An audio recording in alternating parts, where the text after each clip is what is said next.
ఐటీలో ఎంట్రీ కావాలా? Trainee software engineer గా అజా కోడింగ్ ట్యూటర్ లో 2 వీక్స్ ట్రయల్ పీరియడ్ లో వెంటనే చేరండి. నమస్తే, వెల్కమ్ టు సుమన్ టీవీ. నేను మీ Suman TV Usha. Wife and హస్బెండ్కి సంబంధించి చాలా రకాల సమస్యలు ఉంటూ ఉంటాయి. ఎస్పెషల్లీ కొంతమంది ఆడవాళ్ళు, ఒక ఆమె నాకు కామెంట్ చేసిన కామెంట్ నేను మీకు చెప్పబోతున్నాను. 5 years బాగున్నాము, సడన్గా ఏమైందో తెలియదు, దాన్ని అవాయిడ్ చేయడం అనాలా, లేదంటే వేరే వాళ్ళకి అట్రాక్ట్ అయ్యారనుకోవాలా, లేదా నా వైపు నుంచి ఏమైనా మిస్టేక్ ఉందా తెలియదు, కానీ కమ్యూనికేషన్ అనేది సరిగా లేదు. ఒక మనిషి సడన్గా మారిపోవడం, సైలెంట్ అయిపోవడం జీవితాన్ని కుదిపేస్తుంది అని మాట్లాడుతుంది వైఫ్. ఎటువంటి ఇంపాక్ట్ చూపిస్తుంది అంటే, కొన్నిసార్లు ఇంట్లో నుంచి వెళ్ళిపోదామా అనేదాకా నా ఆలోచన వెళ్తుంది. దీనికి సొల్యూషన్ ఏంటి అని అడుగుతున్నారు. సో మనతో పాటు life coach and motivational speaker Rasta గారు ఉన్నారు. చాలా సమస్యలకి మనం సొల్యూషన్ ఎప్పటికప్పుడు తీసుకుంటూనే ఉంటాం. ఎస్పెషల్లీ ఆలోచించే ముందు ఫస్ట్ మనం స్ట్రాంగ్ అవ్వాలి, బయటికి రావాలని ఆవిడ ఎప్పటికప్పుడు చెప్తూనే ఉంటుంటారు. ఈ పాయింట్లో వైఫ్ ఏ విధంగా స్టాండ్ తీసుకోవాలి, ఎలా ఆలోచించాలన్న వాటిపైన ఒకసారి మాట్లాడదాం. నమస్తే రస్తా గారు. నమస్తే ఉషా. ఎలా మ్యామ్ దాన్ని ఎలా తీసుకోవాలి? అసలు చాలా పెయిన్ఫుల్గా ఉంది కదా, అమ్మాయి ఇలా ముందు కూర్చొని మాట్లాడుతున్నట్టు అనిపించింది నాకు. అంటే I could connect to her feelings. Horrible pain. ఎందుకంటే ఇలాంటి కొన్ని కౌన్సిలింగ్స్ కూడా మన దగ్గరికి రావడం జరిగింది. ఇది భర్త విషయంలో కూడా జరగటం జరిగింది. బట్ ఇక్కడ మనకి స్పెసిఫిక్గా ఆ అమ్మాయి అడిగింది కాబట్టి ఖచ్చితంగా ఇలాంటి పెయిన్లో, ఇలాంటి ఒక అలా షేక్ అవుతున్న పడవలో చాలామంది ట్రావెల్ చేస్తూ ఉండొచ్చు. సో వాళ్ళకి ఒక మంచి మనం ఒక ఏం చేస్తే బెటరు, దాన్ని ఎలా హ్యాండిల్ చేయాలి, ఎమోషనల్లీ అండ్ రిలేషన్షిప్ని రెండుని. ఎందుకంటే మెంటల్ బ్యాలెన్స్ తప్పే అవకాశం ఉంది ఇక్కడ ఎప్పుడు. ఎందుకంటే వీళ్ళు ఇప్పుడు ఏంటంటే వీళ్ళు గిల్టీగా ఫీల్ అయిపోయి, అంటే బ్లేమ్ చేసుకుంటూ ఆ రిలేషన్షిప్ చాలా దూరం వెళ్ళిపోద్ది. ఇదివరకేమో అట్లీస్ట్ అతను వెళ్తున్నాడు, ఇప్పుడు స్లోగా ఈ అమ్మాయి కూడా బ్యాక్ వెళ్ళిపోతుంది. And never it can be patch up లాగా తయారవడం జరుగుతుంది. ఒక రూఫ్ కింద, ఒక కప్పు కింద ఉంటూ ఇలాంటి జీవితం గడపాల్సి రావటం అనేది ఏ మనిషికైనా, ఏ భార్యకైనా కూడా ఇది డిజర్వింగ్ కాదు, దౌర్భాగ్యం, దురదృష్టకరం అని అయితే చెప్తాను. అయితే ఆమె చెప్పిన దాంట్లో స్టార్టింగ్ బాగుండేవాడు, మనం ఇష్టం లేని పెళ్లి చేసుకున్నాడేమో అని మనం ఆ ట్రాక్ ఎక్కకుండా స్టార్టింగ్ బాగుండేవాడు 4-5 years వరకు కూడా. ఇప్పుడు లాస్ట్ కొన్ని రోజుల నుంచి 1 year నుంచి అన్నట్టు అట్లా చెప్పింది కదా. సో బేసికల్గా ఈమె అనుకుంటుంది, కానీ ఏం జరిగిందో తెలియదు కాబట్టి ఖచ్చితంగా it is a high time. If she like చాలా రోజుల నుంచి భరిస్తుంది అనుకోండి, అంటే ఇప్పుడు తన ఉద్దేశం పాయింట్ ఆఫ్ వ్యూలో ఈవన్నీ కరెక్ట్గానే ఉంది, తనే ఇట్లా చేస్తున్నాడు అని మనకు చాలా చెప్పింది అందులో పెద్ద పారాగ్రాఫ్. సో కాబట్టికే ఎప్పుడో ఒక రోజు ఇది చేయాల్సిందే. అంటే యూ నీడ్ టు కన్ఫ్రంట్. ఎట్లా కూర్చోబెట్టాలి, ఖచ్చితంగా నాకు ఒక్క డే మీ టైం కావాలి.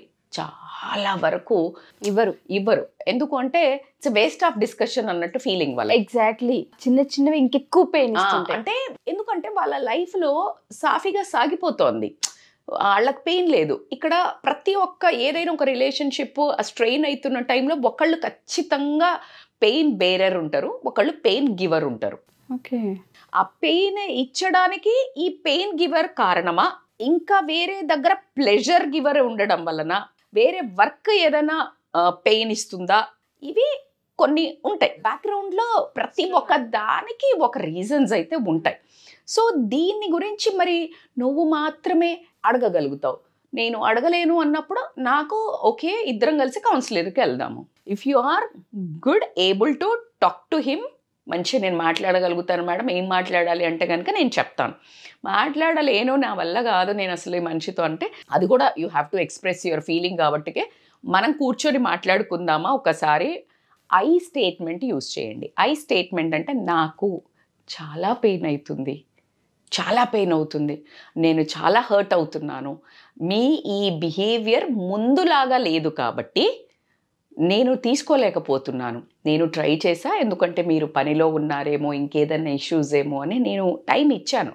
బట్ నాకు నా టైం అయిపోయింది, నా బ్రెయిన్ సాచురేషన్ పాయింట్కి వచ్చేసింది, నా మనస్సు కూడా నా వల్ల అవ్వట్లే. నేను ఒక మనిషిగా ఎందుకుంటున్నాను ఇంట్లో, నాకు అస్సలు కనెక్షన్ అనేది మన ఇద్దరు రిలేషన్షిప్లో కనిపిస్తలేదు. కాబట్టి ఎనీథింగ్ రాంగ్ విత్ మీ, నాతో ఏమైనా ప్రాబ్లం ఉందా అనే టోన్లో రావాలి, కానీ అక్యూజేషన్స్ రాకూడదు.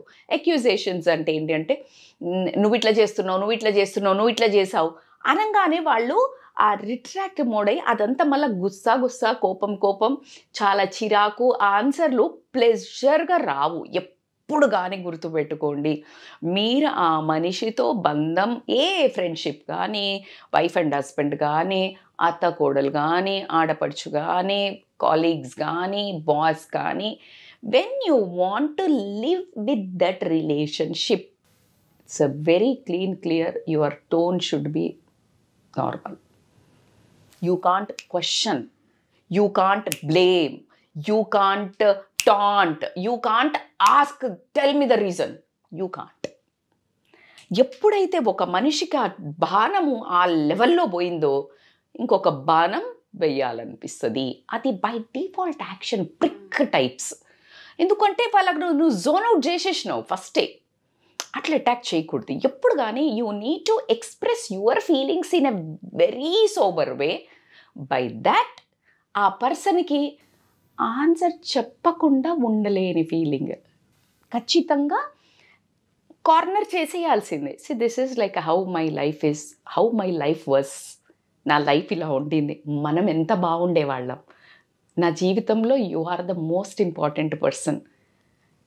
100 ఏళ్ల బంధం మనం ముందుకు తీసుకెళ్ళాలి. కానీ ఈ మధ్యలో మీరు నన్ను అవాయిడ్ చేస్తున్నారు. అప్పుడు ఇలా నేను వంట చేస్తే ఇలా బాగా మెచ్చుకునేవాళ్ళు. ఒకవేళ ఇప్పుడు బాగా లేకపోతే చెప్పండి. కానీ ఇప్పుడు అతను ఏం చెప్పట్లా. మీరు చెప్పిన అందులో నాకు మెసేజ్ నేను కూడా చదివాను కాబట్టి, ఒక నైట్ అంటే నీకు అవసరం మూడు వచ్చినప్పుడు లేపి ఈజ్ హ్యావింగ్ సెక్స్, అది ఇంకా వైలెంట్. ఈ వర్డ్ చెప్పొచ్చు, లేదు నాకు పక్కన పెడితే ఒక ప్రాస్టిట్యూట్ లాంటి ఫీలింగ్ వస్తుంది. ఎందుకు అంటే ఏ బంధం లేదు అసలు. అది కలపాల్సింది. జనరల్గా అది కలిపేది మంచి మనసు ఏకం అవ్వడానికి అది ఒక మంచి మీట్ పాయింట్. ఇది డే అంతా స్టార్ట్ అయ్యి అది ఇంకా ఎక్కువ దగ్గర తెస్తుంది. కానీ దాన్ని నిన్ను మనస్సు దూరం చేసేలాగా నువ్వు ఇన్ని రోజులు ఆమెతో ఇష్టం లేదు, ఉండట్లేదు అని అంటే అది చేయకూడదు. అది చేస్తున్నాడు అంటే you are taking it for granted boss, right? So అది పెయిన్ఫుల్గా ఉంది. నాకు ఏమైనా ఉంటే నాతో anything wrong with me is the question. అప్పుడు ఖచ్చితంగా కార్నర్ చేసేసినావు. నువ్వు అన్ని విధాలుగా అడిగావు, నీకేం బాగుండిందో చెప్పావు, బాగుండిందో కూడా చెప్పాలి, బికాజ్ ఐ వాజ్ గుడ్ కదా ముందు నుంచి. సో కాబట్టి అప్పుడు you listen to his communication. ఏమైతే మాట్లాడతా అంటే ఆయన చెప్తుంటే కూడా వినాలి. ఇంకా నువ్వే నీ సొద చెప్పొద్దు. What ever you have to tell, you need to frame it and tell. చెప్పిన తర్వాత ఆ కమ్యూనికేషన్ని మీరు వినండి. ఎలాగా? ఇప్పుడు ఆయన చెప్తాడు, ఆయనకు మనసు ఎక్కడ విరిగింది, ఏమని అయ్యి ఉంటే నీకు తెలిసి కాలా, బట్ ఏదో ఒక పాయింట్ ఆఫ్ వ్యూలో నీ బిహేవియరో, నువ్వు ఎవరితో మాట్లాడడమో, ఏదైనా బ్యాక్ ఎండ్లో ఎక్కడైనా పార్టీకి పోయినప్పుడు నీ బిహేవియరో, నువ్వు ఎవరిని చూడడమో, ఎవరిని మాట్లాడడమో, ఆయన్ని ఏదన్నా కించపరచడమో, ఇది తీసుకురా అనటమో, ఎక్కడో ఒక రకమైన ఈగో హర్ట్ అవ్వడం. నేను చూస్తుంటాను కదా, నేను ఎప్పుడైనా పార్టీస్కి వెళ్ళినప్పుడు the way the wife deals will really diminish. ఎట్లా అంటే హస్బెండ్ ఇట్లా తీసేస్తారు. అది వాళ్ళకు ప్రిక్ అయితే గనక ఈజీగా తీసుకునే వాళ్ళని ఐ ఫీల్ ఈజీగా తీసుకోండి. బట్ ఈజీగా ఫీల్ కాకుండా దాని ఇంటికి వెళ్ళాక రణరంగాలు చేసి గొడవైన వాళ్ళు చాలామంది ఉన్నారా లేదా? ఎందుకంటే వీళ్ళు అయ్యో నేను కామన్గా అన్నండి అంటది పాపం మేమా. కానీ అది తన మనసులో పెట్టుకుంటాడు. ఎందుకు? నా ఫ్రెండ్స్ ముందు లేకపోతే వేరే అమ్మాయిల ముందు నన్ను ఇలా తీసేస్తావా? నువ్వు ఇంట్లో లొల్లి పెట్టుకో, ఆయనకి ఫీలింగ్ ఉండదు, బయట అలా చేయకూడదు. సో అలాంటిది ఏమైనా జరిగిందా? ఓకే, లేకపోతే వాళ్ళ పేరెంట్స్తో డీల్ చేసే విధానం ఏమైనా జరిగిందా? ఏదో ఒకటి ఎక్కడో అయినా అయిందా? సో ఆయన చెప్పదలుచుకుంటే యు లిసన్ టు హిమ్, అంటే ఎంకరేజ్ చెయ్యి. లేకపోతే ఇంక నీకు ఏదో ఒక సాగు అంటే ఆపకండి. సో దట్ ఆ కమ్యూనికేషన్ ఎప్పుడైతే అయిందో ఆ మాట్లాడేటప్పుడు ఓకే ఏం లేదు, అసలు నార్మల్, నాకేం ప్రాబ్లం లేదు, మంచిగా ఉంటున్నా కదా, అసలు ఇట్లా అన్నాడు అనుకో, ఓకే నేను ఇప్పుడు నుంచి ఇట్లా కుదరదు, మన ఇద్దరం కలిసి క్వాలిటీ టైం స్పెండ్ చేద్దాం. Not that sex content in 4 walls, beyond that quality content which మన ఇద్దరం కలిసి వాకింగ్ పోవడమా, జిమ్ పోవడమా, లేకపోతే వీకెండ్ ఏదైనా మంచి రిసార్ట్కి వెళ్దామా, కుక్ చేసుకుందామా, ప్రతిసారి తిరగక్కర్లా, కుక్ చేసుకుందామా, ఇద్దరం కలిసి లాండ్రీ చేద్దామా. యూఎస్ అన్నారు, that's a big work, only వాళ్ళే చేసుకోవాలి. మంచి పాటలు పెట్టుకొని కాసేపు డాన్స్ చేద్దామా, లేకపోతే ఇద్దరం ఒకటే కంబలు వేసుకొని లైక్ ఏమైనా movie this is a bonding which you develops to regain that old one. ఏం లేదన్నాడు కదా. So now you put efforts, సరే సారీ నేనేమన్నా ఇట్లా అనుకుంటే అని, like give one hug and all that. ఆ టైంలో you set up boundaries and expectations. Okay, బౌండరీస్లో ఖచ్చితంగా ఎక్స్పెక్టేషన్ అసలు నువ్వు ఏం కావాలనుకుంటున్నావు నా దగ్గర నుంచి, నేను ఎంతవరకు ఉండాలి అంటే నీ లైఫ్లో మమేకమై వెళ్ళటమే భార్యాభర్తల బంధం. పెద్ద ప్రైవసీ ఉండదు. ఆ ప్రైవసీ స్పేస్ అది వేరే. ఎట్లా అంటే ఊరికే మీద పడినట్టు ఒకటి ఉంటే మనకు అట్లా ఆక్యుపై అయిపోతున్నాం కాబట్టి వీ నీడ్ ఎ స్పేస్ అనేది ఒకటి ఇంత వర్డ్ క్రియేట్ చేసినాము. ఆ స్పేస్ ఎక్కడి వరకు అవసరమో, వర్క్ స్పేస్ ప్రెషర్ వచ్చి ఇరిటేషన్లు ఉన్నప్పుడు మనం వెళ్ళి ఇంకొకటి ఇరిటేట్ చేయొద్దు అనడానికి ఆ స్పేస్ క్రియేట్ అయింది. వైఫ్కి వచ్చేసి షీ ఆల్సో నీడ్స్, ఎందుకంటే ఇంట్లో పని చేసి ఇదంతా ఉండి బాధ్యతలు మోసి ఉంటుంది కాబట్టి మంచి మూవీ చేసినప్పుడు నేను డోంట్ డిస్టర్బ్ అండి, నాకు I want my space. That is called space. లేదు ఒక ఫ్రెండ్స్తో బయటికి వెళ్తా అన్నది, ఒక స్కూల్ రీయూనియన్ అనేది, షీ నీడ్ స్పేస్. అమ్మగారింటికి వెళ్తా అన్నది ఒక పూట, షీ నీడ్ స్పేస్, అది స్పేస్. ఇంట్లో ఉండి నేను నాకు ఐ నీడ్ స్పేస్ అంటే అది కాదు. ఆ స్పేస్ అడక్కండి, పర్మనెంట్ స్పేస్ దొరికిపోయిద్ది. So you need to speak very clearly in a relationship. నా దగ్గర నుంచి నీకు ఎమోషనల్గా ఎంత క్లోజ్నెస్ కావాలి, నువ్వు ఇప్పుడు వెళ్ళొచ్చావు, నీకు రాగానే నీకు భర్త ప్రేమ ఉంది కాబట్టి పాప మా అమ్మాయి వెద అర్థం చేసుకుంది. సో నీకు ఏం కావాలి, నేను ఫుడ్ బాగా చేయట్లేదా, లేకపోతే you need a kind of like some kind of a massage or touch or దగ్గరికి రావడము, హగ్ చేసుకోవటం, ఈజ్ దిస్ ల్యాకింగ్? ఆర్ ఫిజికల్గా emotional is very important to get into the physical intimacy ఎంతవరకు. నువ్వు ఇలా ఉంటే నా దగ్గర ఫిజికల్ ఇంటిమసీ ఉండదు. బికాస్ ఫర్ మీ ఫిజికల్ ఇంటిమసీకి track emotional intimacy boss. My dear husband, for you direct కూదరేవ్, like you are coming directly jumping on me, which is not valid for me to set a boundary. నేను ఇది చెయ్యాలి అని నీ expectation ఉంటే నా expectation ఇది. క్లియర్? ఎస్. ప్రతి ఒక్క భార్యాభర్త మాట్లాడుకోవాల్సిన set boundaries and expectation, this is a main frame అని చెప్తాను. సో ఈలాగా మన మెయిన్ లైఫ్లో this is the main frame. మిగతా అన్ని పక్కన ఫ్రేమ్స్, ట్రాక్ నడపడానికి, మన జీవితం నడపడానికి. So this frame should be very strong అనేది. సెట్ బౌండరీస్ అండ్ ఎక్స్పెక్టేషన్స్ ఎప్పుడైనా చెప్తావో, now it's a caution time అనేది నువ్వు ఎక్స్ప్లెయిన్ చేయాలి. నీకు ఇష్టం లేదు నాతో, మార్చుకోవాల్సినవి మార్చుకుంటా, నాకేమైనా బిహేవియరల్ ఇష్యూ ఉంది నేర్చుకుంటా, రైట్? సో ఇవి చెయ్యు. లేదు అంటే కౌన్సిలింగ్కి తీసుకెళ్ళు, నేను మారతా. కానీ నీకు అస్సలే నేను నచ్చట్లేదు, వదిలే, సైలెంట్ ట్రీట్మెంట్ మాత్రం ఇవ్వకు అనేది ఇది ఎక్స్ప్లెయిన్ చేసుకొని ప్రొఫెషనల్ సపోర్ట్ తీసుకున్నట్టయితే ఇద్దరికి హెల్ప్ అవుతుంది. ఆయనకి ఏదైనా ఒక బ్యాక్గ్రౌండ్లో ఏదైనా ఉంటుంటే దాన్ని తుడిపేయడానికి కూడా టైం పడుతుంది. Because he might framed something in mind. So అలా కుదరదు బాస్. అది లైఫ్లో ఒక అమ్మాయితో ట్రావెల్ అవ్వాలంటే యూ కాంట్ బి నీ ఓన్ ఇండివిజువల్, నీ ఓన్లు జడ్జిమెంట్లు, నీ ఓన్లు బిహేవియరు, నీ ఓన్ మైండ్ సెట్, నాకు మనసు బాగాలేదు నేను ఇట్లా, కుదరదు. ఆ ఇండివిజువాలిటీ బ్యాచులర్ ఉన్నప్పుడు కుదురుతుంది. అర్థమవుతుందా? So now you can't have that chance మా. అది ఒక రోజు, 2 రోజులు, వారం రోజులు నీకు బాగాలేదు, 3 బాగాలేదు, ఓకే, దాని తర్వాత సాల్వ్ చేసుకో. Because your wife is there to solve. మీ ఇద్దరు కలిసి సాల్వ్ చేసుకోండి.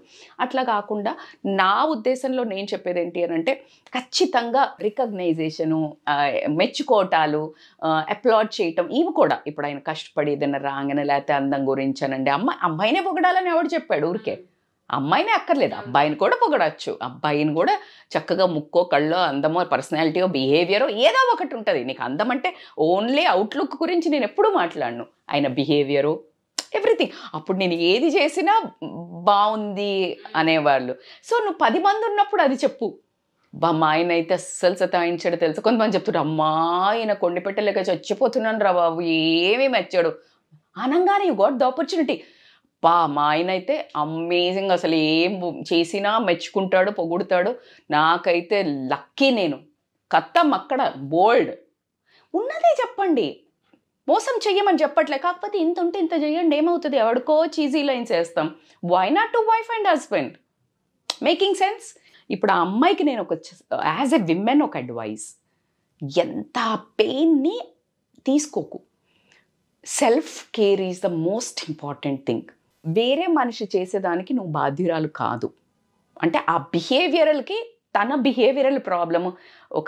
కొంతమంది మూర్ఖులు ఉంటారు, సాడిస్ట్ ఉంటారు, వాళ్ళకి ఎదుటి మనిషి పెయిన్ అర్థం కాదు. నేను ఈ పర్సన్ గురించి మాట్లాడట్లే, ఒకసారి నువ్వు మాట్లాడితే రీజన్స్ తెలుస్తాయి. కానీ కొంతమంది ఉంటారు జెంట్స్. So delete కొట్టాయి.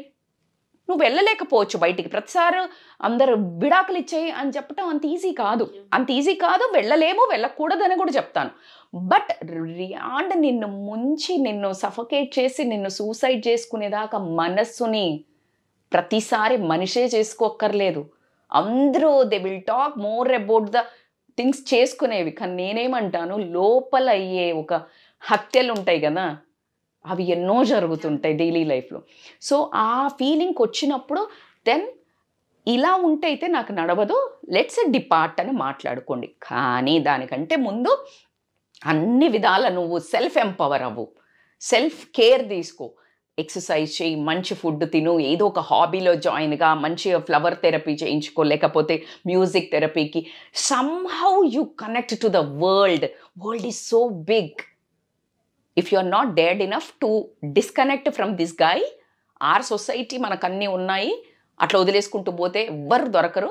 కరెక్షన్ చేసుకోవడానికి చెయ్యి. కానీ దానికంటే ముందు నువ్వు సెల్ఫ్ ఎంపవర్ కావాలి, సెల్ఫ్ స్ట్రాంగ్ కావాలి, సెల్ఫ్ లవ్ కావాలి, సెల్ఫ్ ఇష్టం పెరగాలి, స్ట్రాంగ్ మైండ్. ఎక్సర్సైజ్ చేయి, మంచి ఫుడ్ తిను, you will be very strong. You can handle this issue very easily మా. సో ఇలాంటి వాళ్ళు చాలామంది కూడా ఉంటారు కాబట్టికే నేను చాలా కూర్చుని చెప్పాను కదా, మళ్ళీ ఒక సిస్టరో ఒక ఫ్రెండ్ లాగానో కమ్యూనికేట్ చేయదలుచుకున్నాను. సో ఇలాంటి సమస్యలు ఇంకేమున్నా they can really comment us. We would love to share our views. True. Thank you ma'am. Thank you so much. Thank you so much.